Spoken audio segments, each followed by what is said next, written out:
So yeah, hello everyone. Thanks a lot for being here. Just so you know, this is being recorded and I'm going to make the recording available on YouTube after we're done. My name is Chuck Anderis. I work at the Michael Fields Ag Institute. At Michael Fields, we work on sustainable agriculture research, education, and policy in Wisconsin and around the country. Part of my work at Michael Fields is collaborating with the Iowa County Uplands Watershed Group. And this workshop and discussion is part of that group's work.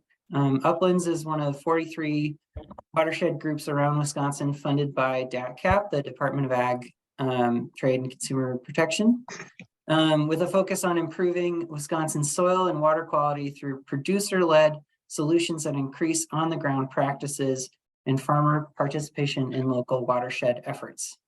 So if you're a farmer or landowner in our watershed in Iowa County, we would really love to have you be part of our group. Membership is free. You can find out more information on our website. So I'll put that information in the chat in just a minute.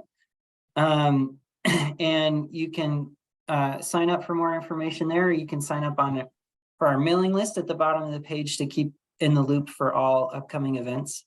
Our events like this one are open to anyone to come, and in the summer we host field days, pasture walks, and demonstrations around our watershed. So if you're not in our watershed, check out the DATCAP website, and there's a map and a list of watershed groups there, so you can connect with one of those. And if there isn't one in your area, you can apply next year to start one. And I'd be happy to answer questions about what that kind of process is like, or who to be in touch with at DATCAP. So today we're going to talk about what you can do to protect your farmland forever. So first we'll hear from Alison Volk. She works for American Farmland Trust on new easement acquisitions nationwide. And then we'll hear from Dick Cates, who is a farmer and Uplands Watershed Group member, amongst many other things, whose farm is protected by agricultural conservation easements.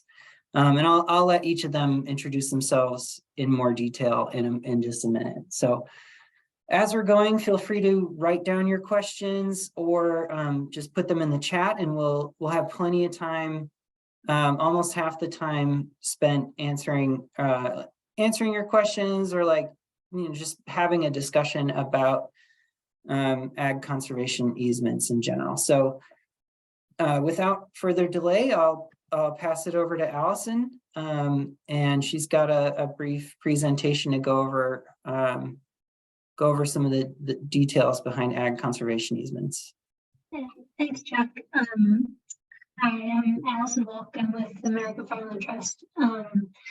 I am our Deputy Director of Land Protection, so I help our easement acquisition work and our farmland acquisition work around the country. Before coming to AFC, I used to work at the Wisconsin Department of Ag in the Farmland Preservation Program, so I'm pretty familiar with that as well. I thought what I'd start with, because old habits die hard, is a little bit of a slideshow to talk about what a conservation easement is. It's just a couple slides, so bear with me just a second.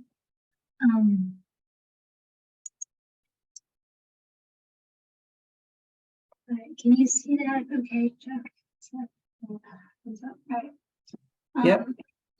So a conservation easement is a voluntary agreement that a landowner enters into with either a land trust or a local government. And the intention of the easement is to generally protect land and the conservation values associated with the land permanently.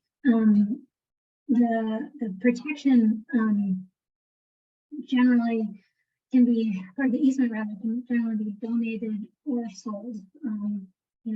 Sometimes in some states, there are programs available to actually purchase easements from landowners. Currently in Wisconsin, we don't. Alison, sorry to interrupt. Could you wear your headphones or the sound quality? It's not coming through. Thank you. Can I ask, is this being recorded? It is, yeah. Great, thank you.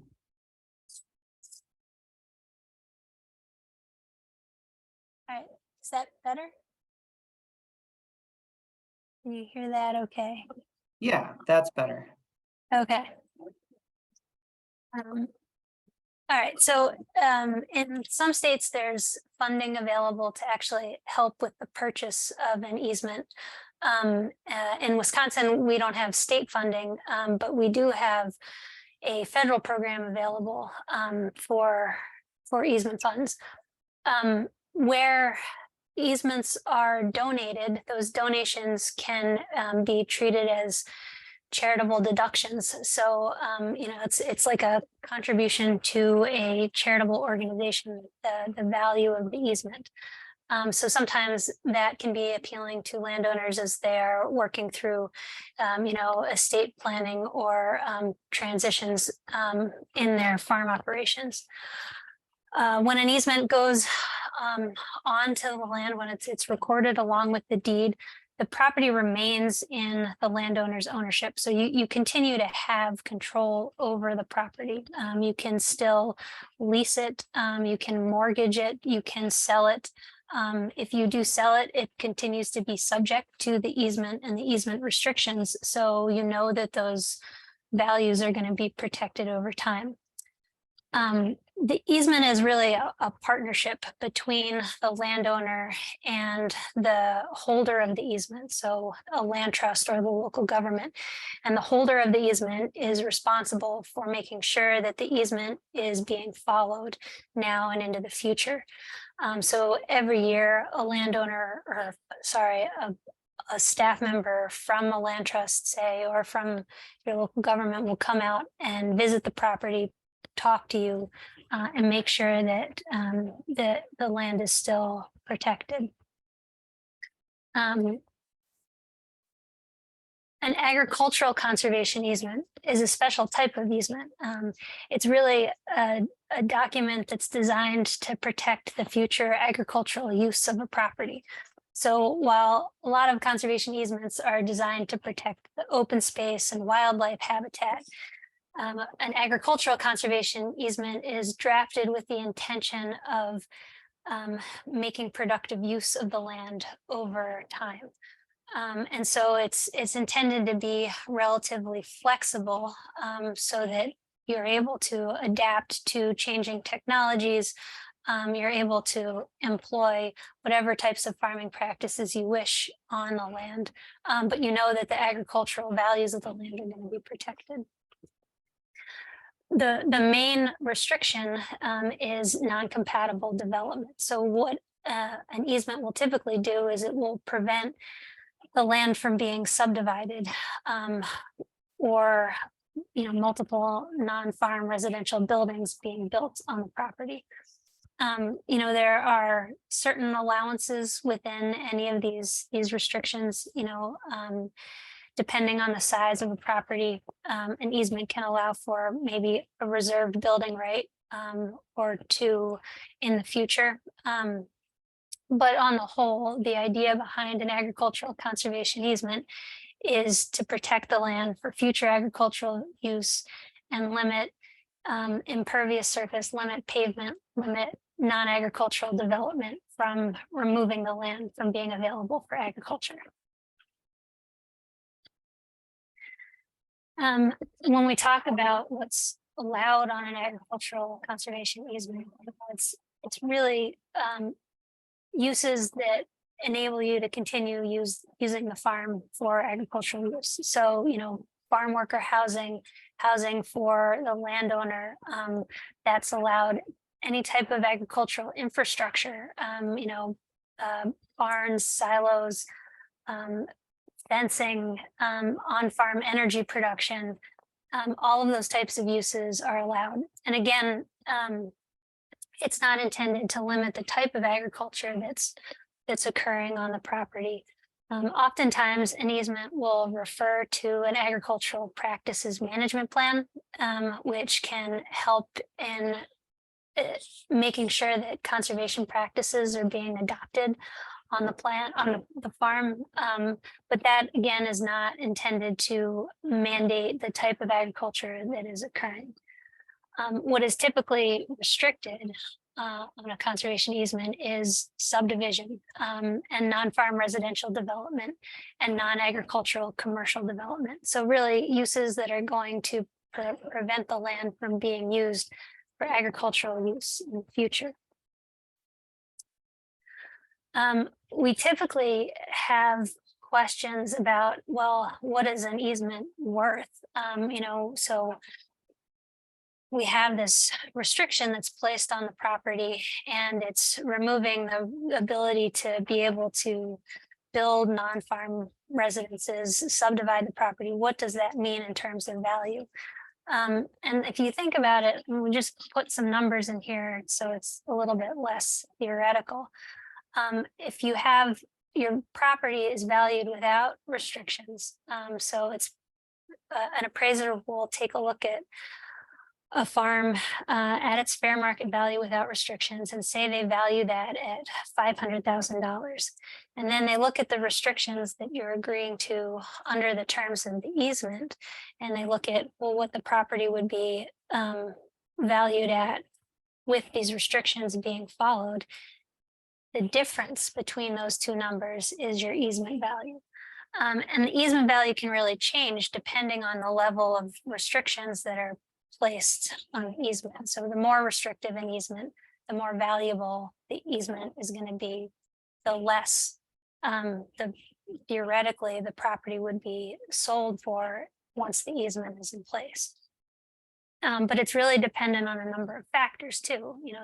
The greater the development pressure on your property, so the closer your land might be to urban boundaries, the greater the value of the easement. So for example, if you're located pretty close to the city of Madison and you have a number of building rights on your farm currently, and you place an easement on your farm and you remove all of those building rights, that's going to remove a great deal of the value in what the property is worth, because the property can no longer be built on with those residences. And so the easement is worth quite a bit. But the result is that if you were ever to sell the property, it would be worth a lot less because the easement would be in place. This can actually be helpful when trying to make land available to incoming farmers, because the land, the purchase price is less than if it were available without any restrictions. But it's also something to be aware of. It does affect the future price of the property. So I just sort of sprinted through what a conservation easement is, and I think maybe I'll take a pause there and see if we should have any questions first.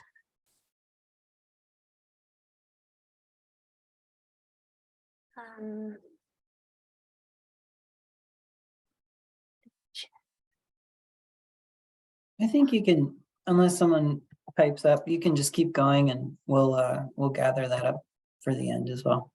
Okay. And so one thing to think about if you're interested. One thing came up in the chat. Allison, can you clarify what it means to donate an easement? Sure. So donating an easement means you're essentially donating the value of the easement. So in this slide, you're donating, if the easement is worth $200,000, you're not donating $200,000 in cash. You're donating $200,000 in the value of the property that you're restricting. And so you can treat that donation as a charitable deduction on your taxes if that's something that you're interested in, if that makes sense for you. It doesn't always have it doesn't always benefit farmers, but it can be something to think about when you're evaluating whether a donation might make sense.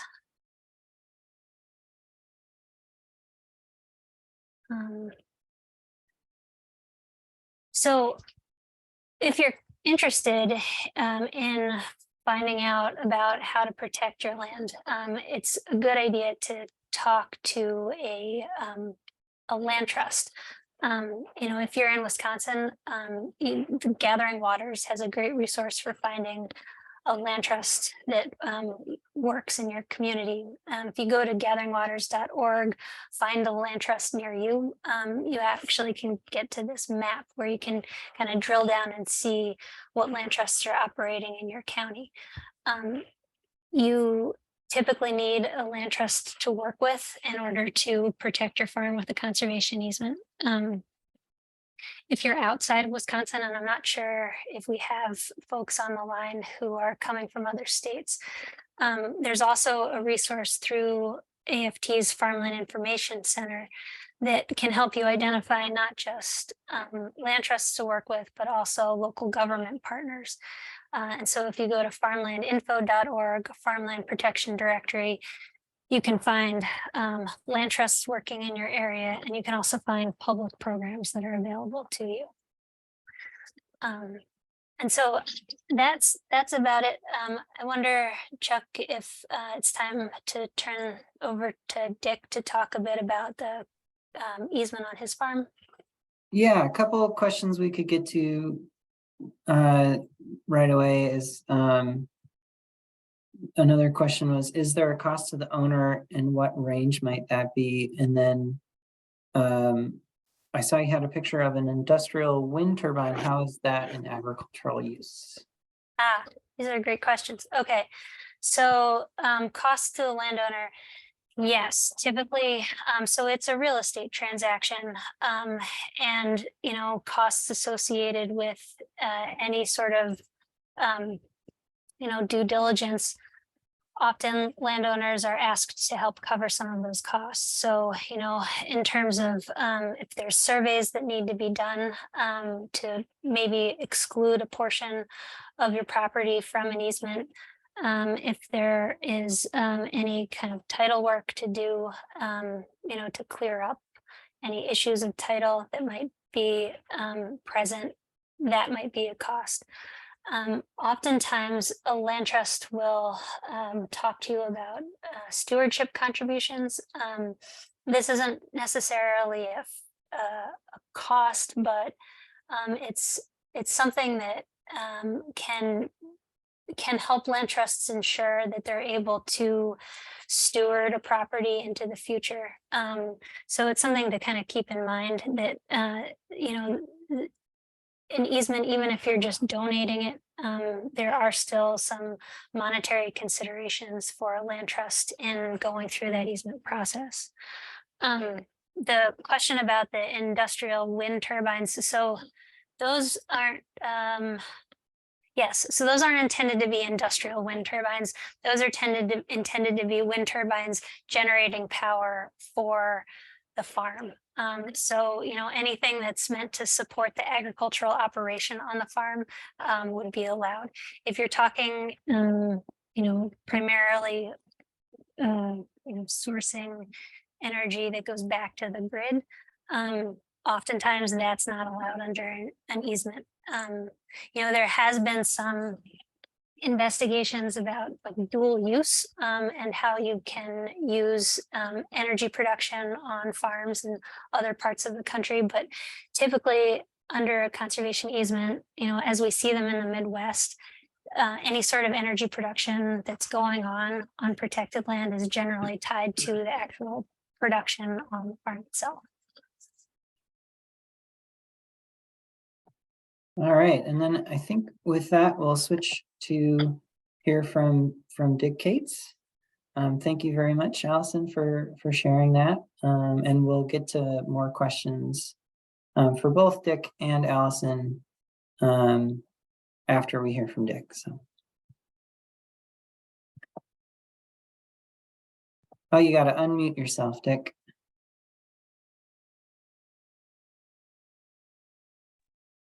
Okay. All right. How does that sound? Sounds Can you good. hear me pretty well? Yep. Allison, thank you very much for that. That was very educational, very thoughtful. And I'm very pleased to be able to offer my perspective on this subject. My dear wife, Kim, is sitting next to me. And so when we get to the question and answer, please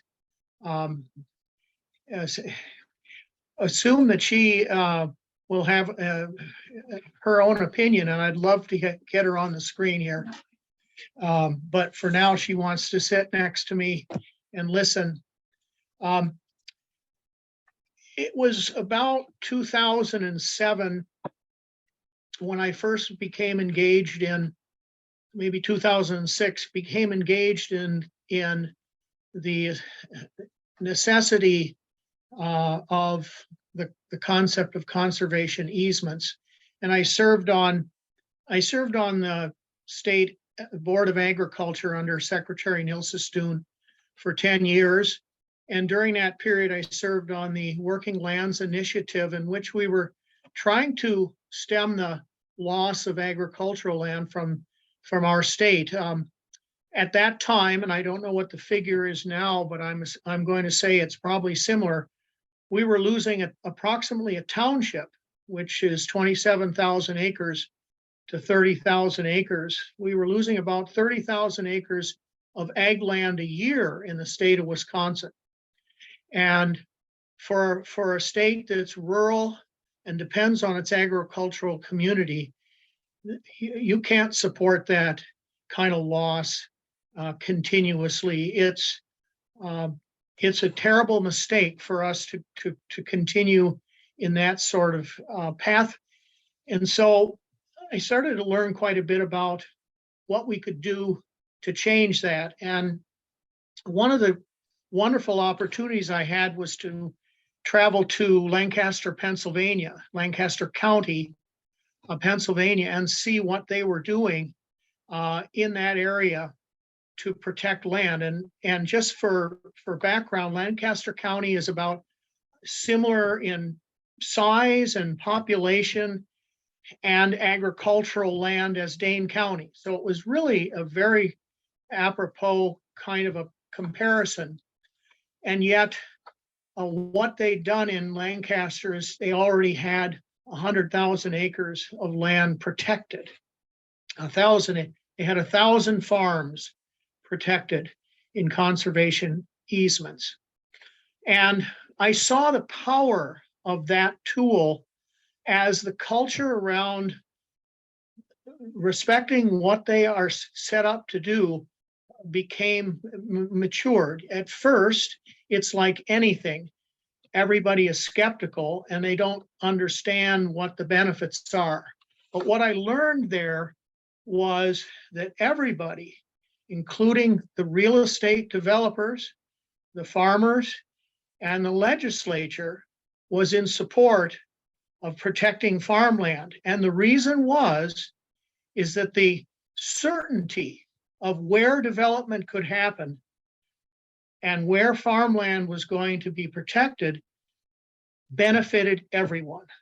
When you think about the excessive costs that taxpayers bear when development is haphazard and piecemeal, and the uncertainty that landowners have as to, gee, do I add to my farm business? What if you're a farm supply service? Do I move a facility into this area? What if it's not going to be an agricultural area into the future? And so it was a tremendous experience to go through that learning process. And so when my family had a chance to purchase land in 2016 that had a conservation easement on it of 103 acres, we felt that it was the right thing to do. We did work with the landowner while they were developing the easement, and so it turned into a PACE, as Alison has talked about, purchase of agricultural conservation easement. If we were not the buyers, the seller probably would have said no agriculture.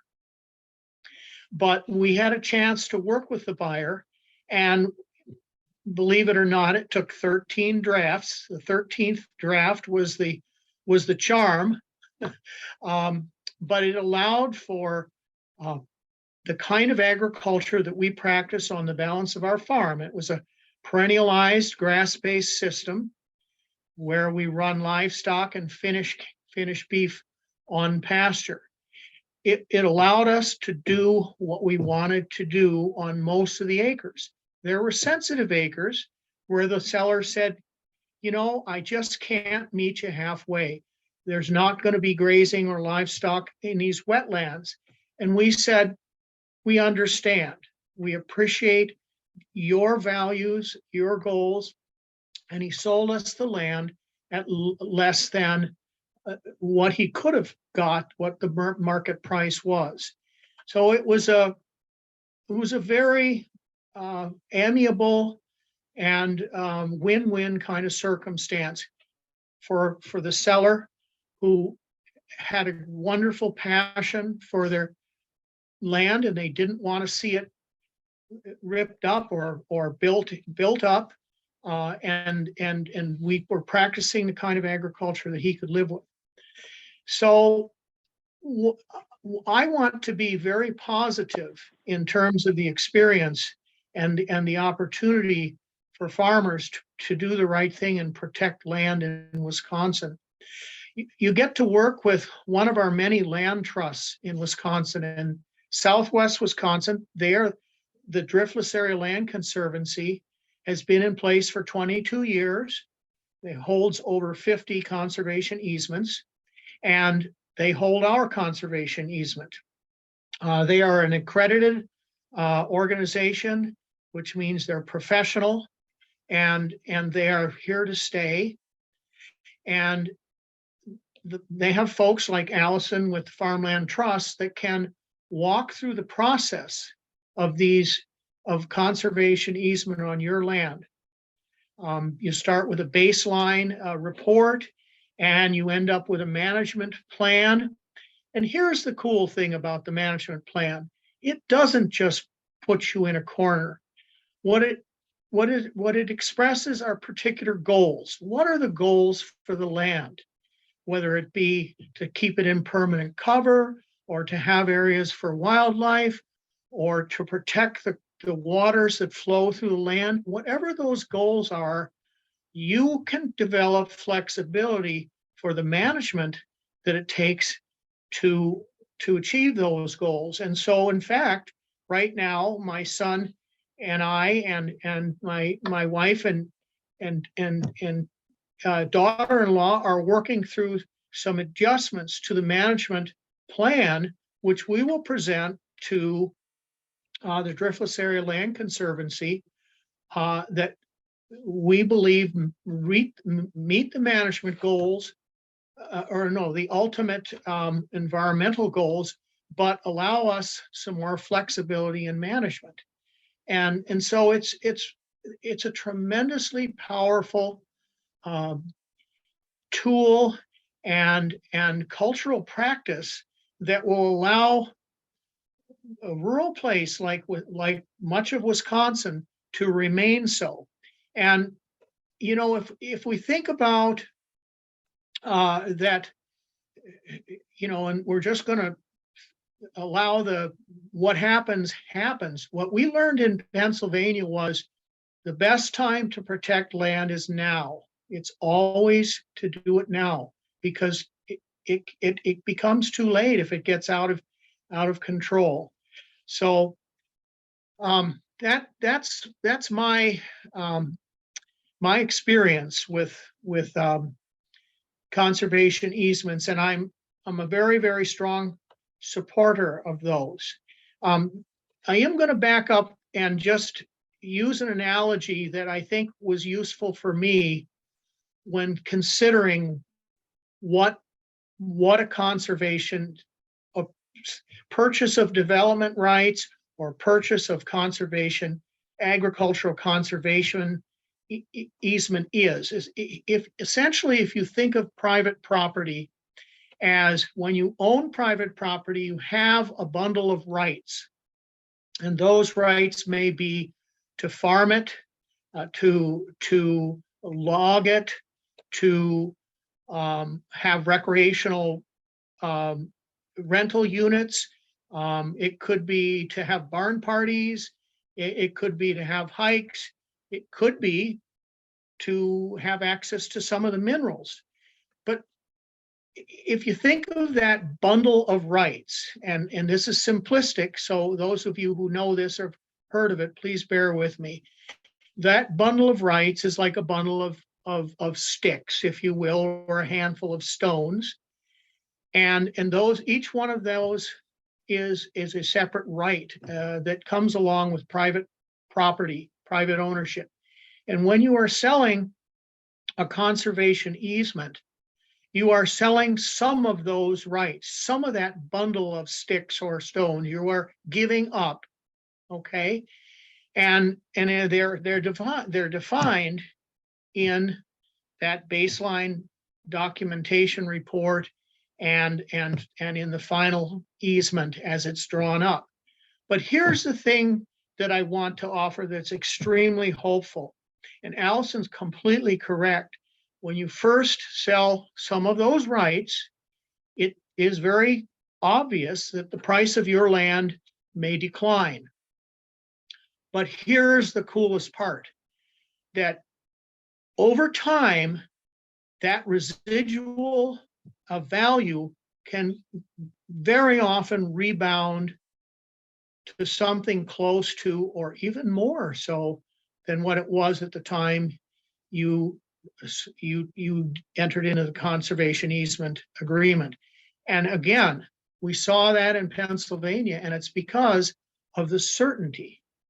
Okay, so there's very few of us who are right on the border of Madison where the development rights, the development value is 10 times the agricultural value. There's few of us that are in that circumstance. Most of us are a little away from that really defined line. And so the certainty of that results as when you sell a conservation easement, that residual land value can rebound right back.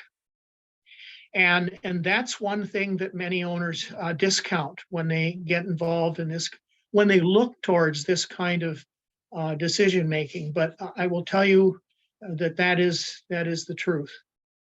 So I think with that, I'll stop my formal presentation. All right, thank you very much, Dick.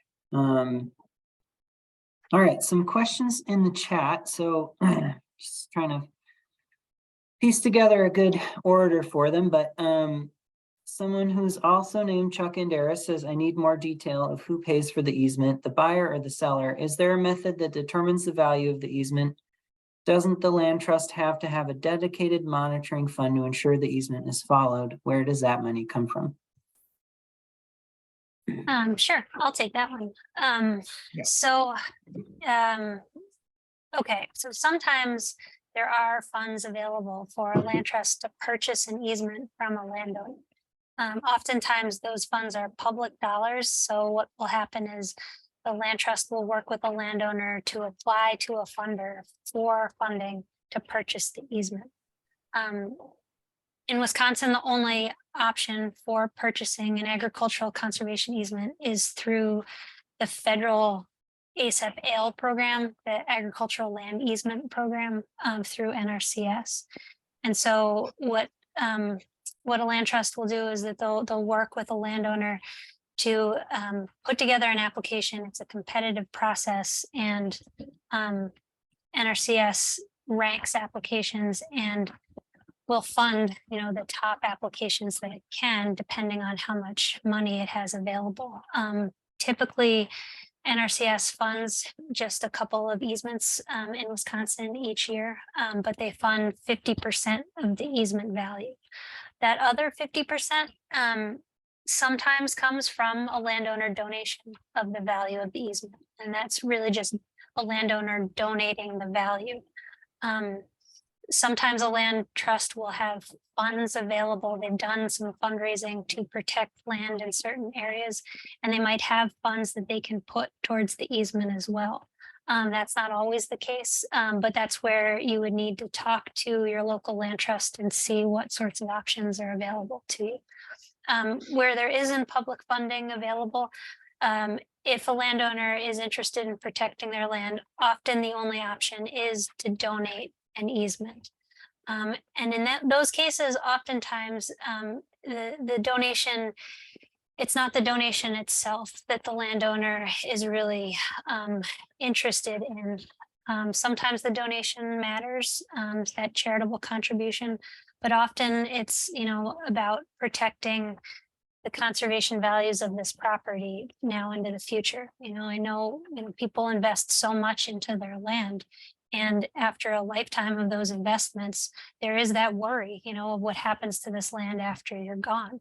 And so a conservation easement can be a really effective tool to make sure that there's farmland available, now and into the future. The question about a dedicated monitoring fund. Yes, each land trust usually has an endowment that they rely on to fund their stewardship obligations each year. That said, those funds usually come from charitable contributions, cash contributions from people who care about the work that the land trust is doing. So, sometimes a land trust, they can't afford to take on an easement project without a contribution towards that endowment, towards making sure that they're able to steward the land into the future. Sometimes a land trust has enough money that they don't have to ask for that contribution. So it really is land trust specific, but a land trust isn't going to take on an easement project without being able to fund that permanent obligation that they have. Allison, let me jump in here. Mhm. Chuck, can I jump in? Absolutely. Okay, Allison. Yeah, Allison knows about this, but she just hasn't mentioned it yet. There's a very significant tax advantage to someone who donates a conservation easement. Now that you are able to reduce that contribution can come off of your taxes over a 10 or a 15-year period. These things change, and because I haven't done this recently, I don't know what the rules are, but there's a very significant opportunity that this contribution comes off your taxes. Yes, as a charitable donation, but the rules are quite, again, they change, but they can be quite lucrative for the donor, and so that's a really important piece to think about. Is this is not just a giveaway, okay? All right. That's a good point, Dick, and thank you for that. And just to clarify, it's income taxes that this affects. Income tax, right? Mhm. Exactly. Are you seeing the questions in the chat? Do you think there's two about taxes that just came in? Okay. Oh, yes. All right. So property taxes. Are property taxes affected with an easement on the land? My understanding with this is that property taxes are based on how the land's being used. And so Right. I don't know that an easement is going to guarantee that an agricultural conservation easement is going to guarantee that your land will only ever be taxed at its ag use value. And Dick, maybe you have a better answer for this, but my thought is that as long as you're using it for agricultural use, which the easement would be encouraging you to do, you would be taxed at the agricultural use value. Correct. Under taxes. Yes, correct. Our entire easement is taxed at use value tax assessment. In fact, the owner who sold it to us, before they put it into the conservation easement, they were paying a full tax, recreational tax rate on the land. And when they put it into this easement that allowed us to graze this land, and we brought the assessor out, the tax rate went from $60 or whatever that is down to the use value assessment, which is, just a few dollars an acre. So there was no distraction on that end at all. That was a wonderful opportunity for us. Chuck, it looks to me like you have a lot of questions in the chat. Yeah, there's been a couple too about, one that came direct to me was, if I could ask Allison how an ag conservation easement could protect against eminent domain, and then that there's another one, can an easement near an urban area be thwarted by local government's eminent domain zoning or other influence? Sure. Okay. So, easements don't typically protect against eminent domain.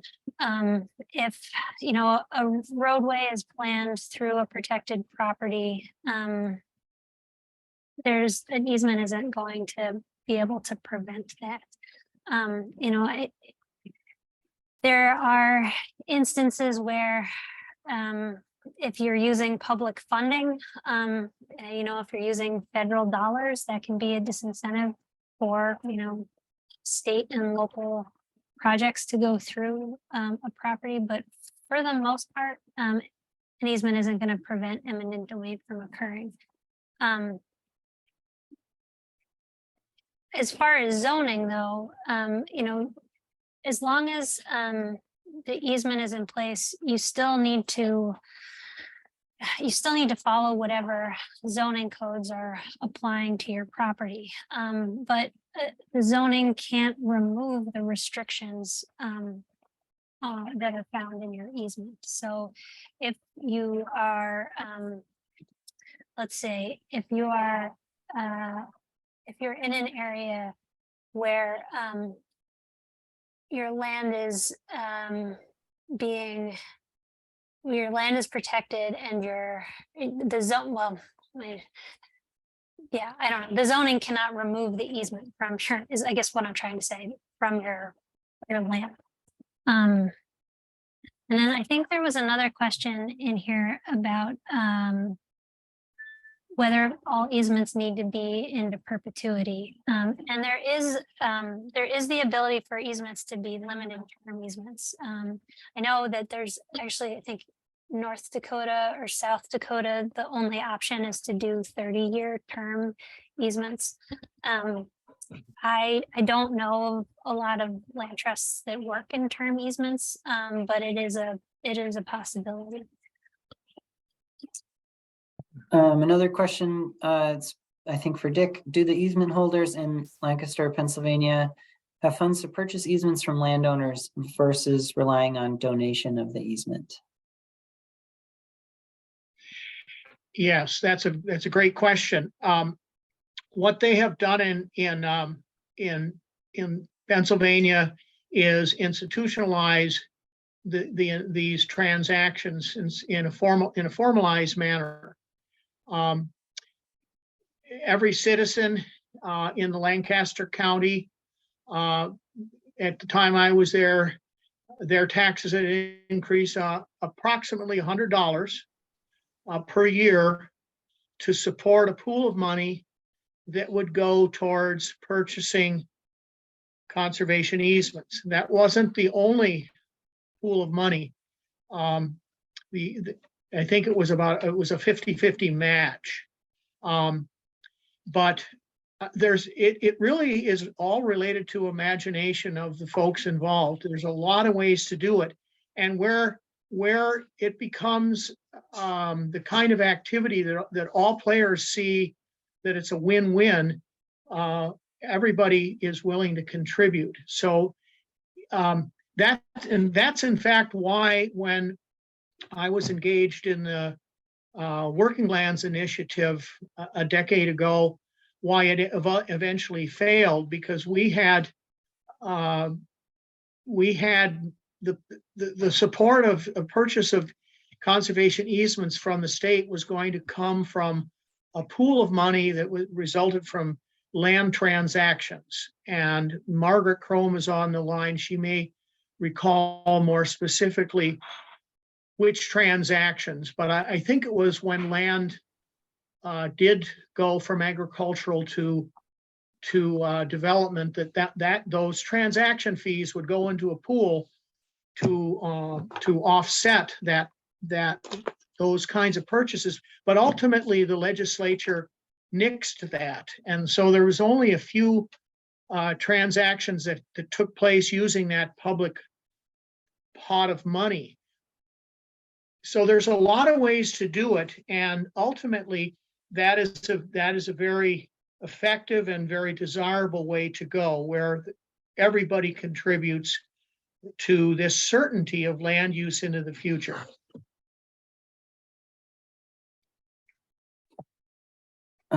Another question that came up a little while ago, and the asker could maybe elaborate on this a little bit, or maybe it'll make sense to Allison and Dick more than to me, but some folks are concerned about the ag conservation, that ag conservation easements will be pulled into the 30 by 30 program in what is perceived by some as a government land grab. How are these easements protected regarding this concern? That question's for me. It didn't specify. Yeah, my honest answer is I don't know. The 30 by 30 is, so far it's on paper, and it's not really, it's not fleshed out. It's not clear how that will, what lands will be included in that. It's a great idea. It's a big idea, but as everything, the devil's in the details there. And again, I call on Margaret. She works in the policy areas and may have a better response. So I'm sorry, I can't answer that very well.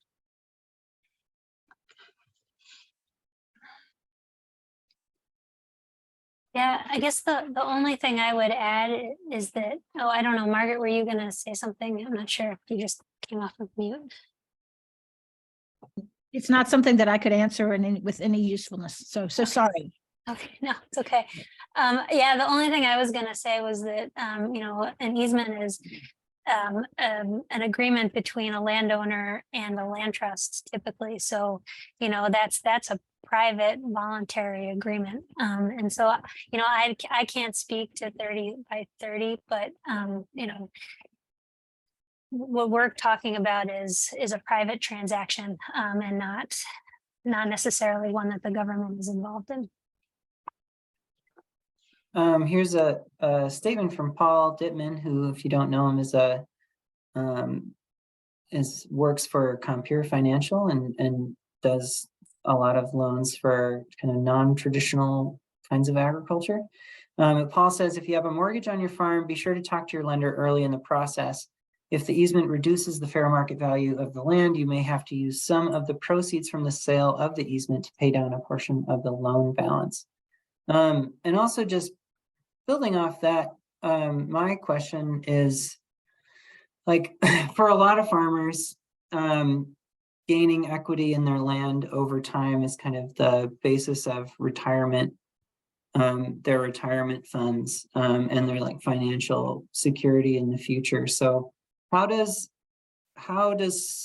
something like this, and like the values you have for preserving farmland and preserving your stewardship of the land into the future, I don't know if you could speak to like how people balance that, or like if the tax breaks you get from it balance it out enough, or so that's kind of what I come to a lot with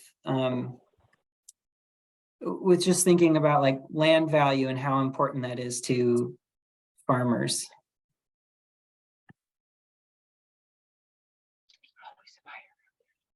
Do you want me to take a stab?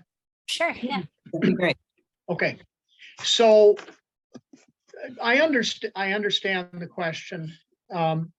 Many of us in farming, the land is really our retirement fund. It's our family estate. It's our security.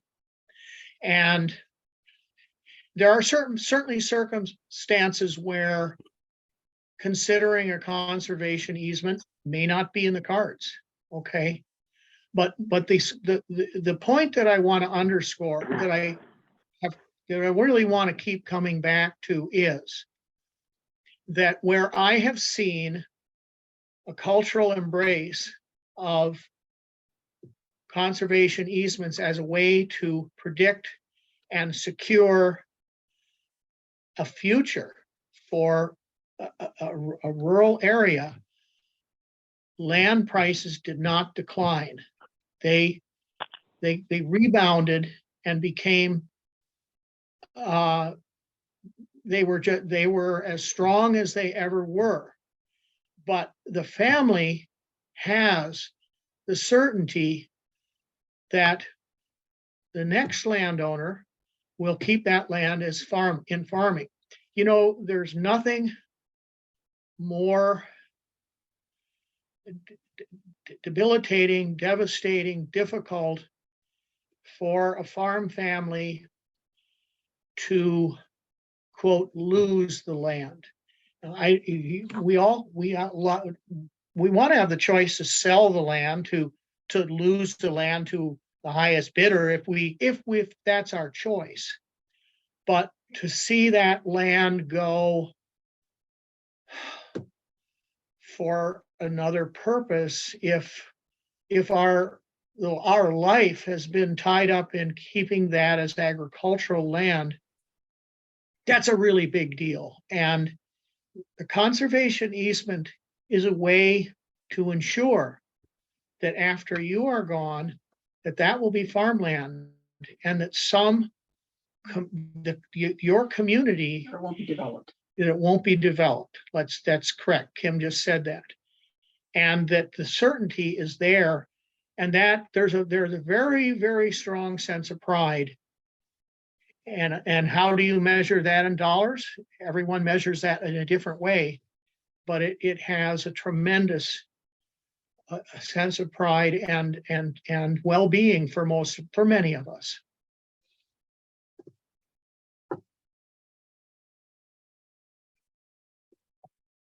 Thank you, Dick. Does anyone have any questions they'd like to ask? I think I got to all of them in the chat, but if I missed any, please let me know.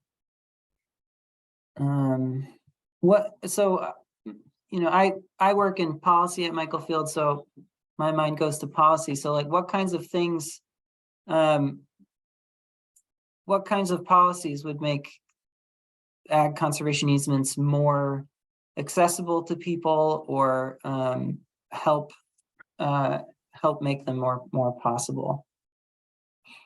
Money. Yeah, More funding money. funding to be able to make up that gap. Yeah, I mean, I think the reality is that it's very hard for farmers to be able to take this step in protecting their land without any money available. Having that, even a portion of the easement, being able to receive that as cash enables farmers to be able to reinvest in their operation, to be able to transition their land to the next generation, to new and beginning farmers, and to retire. So money makes a big difference. Yeah, I'll take a stab at that too. We need to have a commitment in our state, among the general population, that retaining our agricultural heritage is an imperative. And sometimes these things, these large changes require large losses sometimes. And I can say that what I saw in Pennsylvania came a result of they had too much population pressure. It's an not an East Coast, but an Eastern state where their population pressure was growing more rapidly than out here in the Midwest. But you need to have a cultural understanding that agriculture is the bread and butter, and pun is intended, the bread and butter of the economy of this state. It is also why people want to live here. Let's not kid ourselves. People will drive to Governor Dodge Park, and when they drive there, they want to see farmland. It is who we are. We have a history on the land, and we have to understand that we need to pull the same rope if we want to preserve and protect that heritage. It's an economic engine. It's also an aesthetic that we all value. And so, yes, money is part of it. But the public has to join in. And so there's other policies that's important as well. We need policy that helps young farmers get on the land. And when you think about